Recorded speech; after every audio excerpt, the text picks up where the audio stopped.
Lo contábamos al inicio del programa. El día de hoy el ojo mediático estuvo puesto en la ex conductora, modelo argentina Julieta Prandi, más bien en su expareja, exmarido Claudio Contardi, que fue sentenciado a una pena ejemplar, según dijo la propia modelo. Fue condenado a 19 años de prisión efectiva y se lo acusó, se lo sentenció por la pena de abuso sexual agravado con acceso carnal. Ellos eran pareja, recordemos esta situación. También se lo acusó por amenazas, por violencia psicológica, económica, no solo amenazas hacia ella, sino también a los hijos fruto de esta relación, y también por parte de amenazas hacia toda la familia de la modelo. Una pena ejemplar, dijo eso, y dijo ella, lo digo bien, Julieta Prandi, quien se mostró realmente muy afectada, pero también aliviada por esta pena.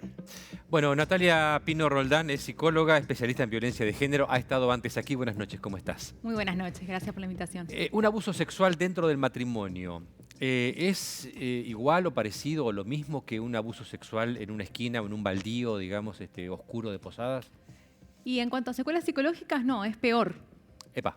¿No? Claro, es peor porque justamente la persona que elegís para compartir tu vida o que te tiene que cuidar o en un lugar seguro, donde es muy difícil comprobar lo que te crean o donde está muy naturalizado, no tenés cómo expresar ese tipo de violencia. Muchas veces no tienen cómo codificarla, ni siquiera la comprenden. Está bien. Mucha gente empieza a imaginar y dice, bueno, pero es una cuestión sexual.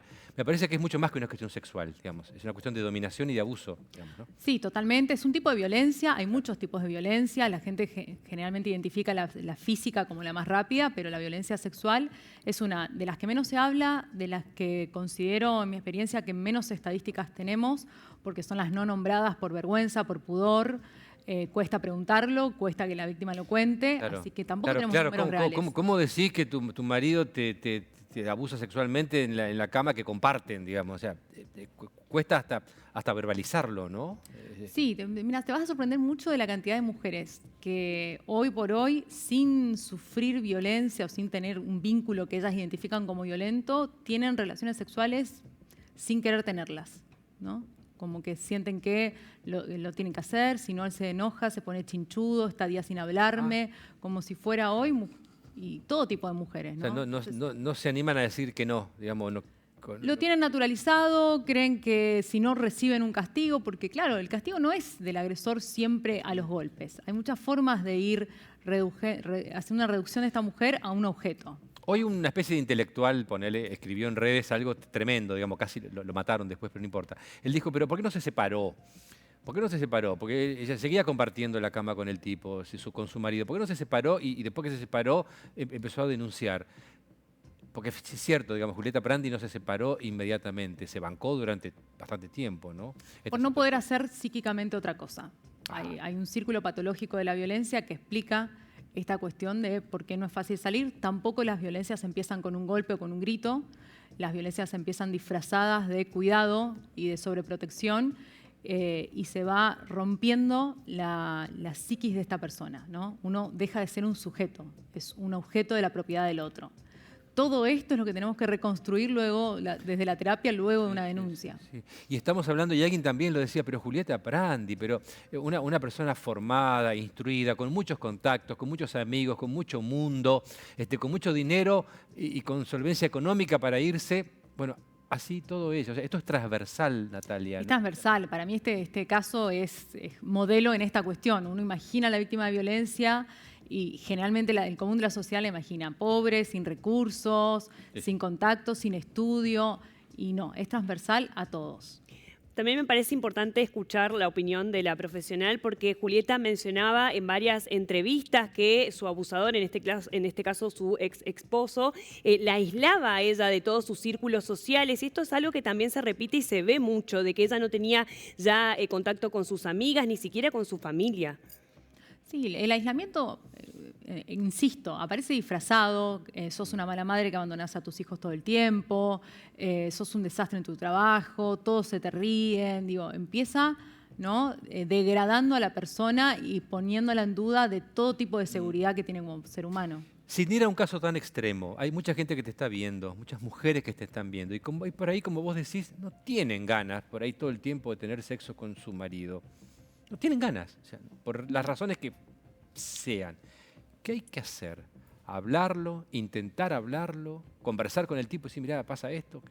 Sí, bueno, ¿qué aconsejas vos? Sí, por supuesto que, a ver, hay violencias que son sexuales, económicas, físicas y psicológicas, ¿no? Entender que una puede sufrir cualquier tipo de estas violencias. Claro.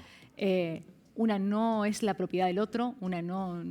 la sexualidad se construye, ahí tenemos para hablar, pero de sexualidad sana, plena y en la pareja. Sí, y si están viviendo una situación de violencia, siempre digo, bueno, romper el pacto de silencio con el agresor. Claro. Porque aparte, el machismo es seguro que estás con otro.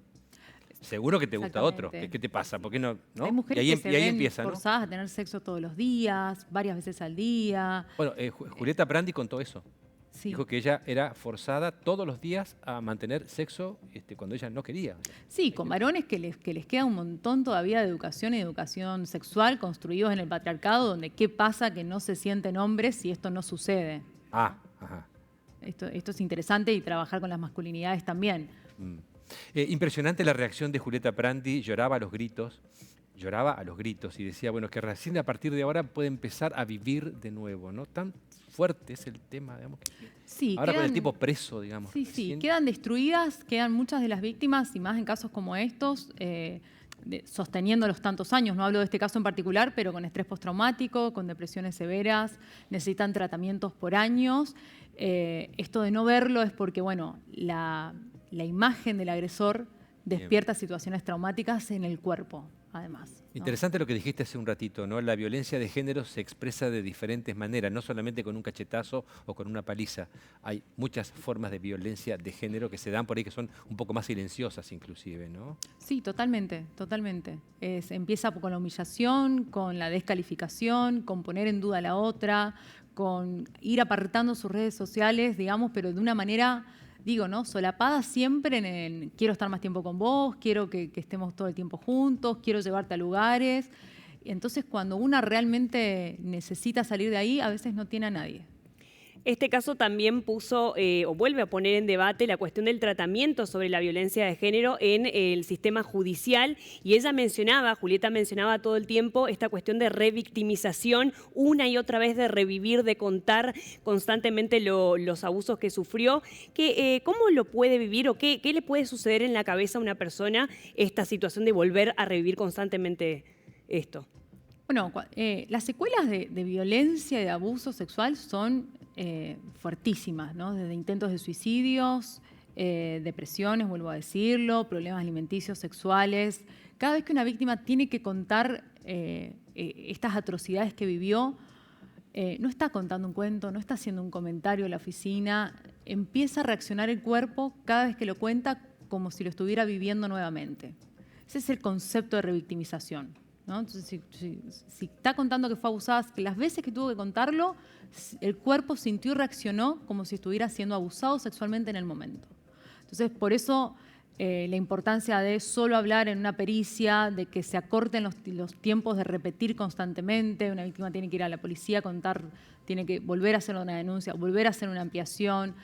Llega a un juicio así después de haberlo contado 10 veces, ¿no? Y la importancia también del rol de las psicólogas, tanto las que están trabajando en la justicia como a veces las psicólogas que recibimos estos relatos de horror, como en el caso de su psicóloga, que fue una de las testigos. Relatos de horror, bien lo dijiste, Natalia. Bueno, gracias por haber venido. Bueno, a ustedes. Nos reencontramos.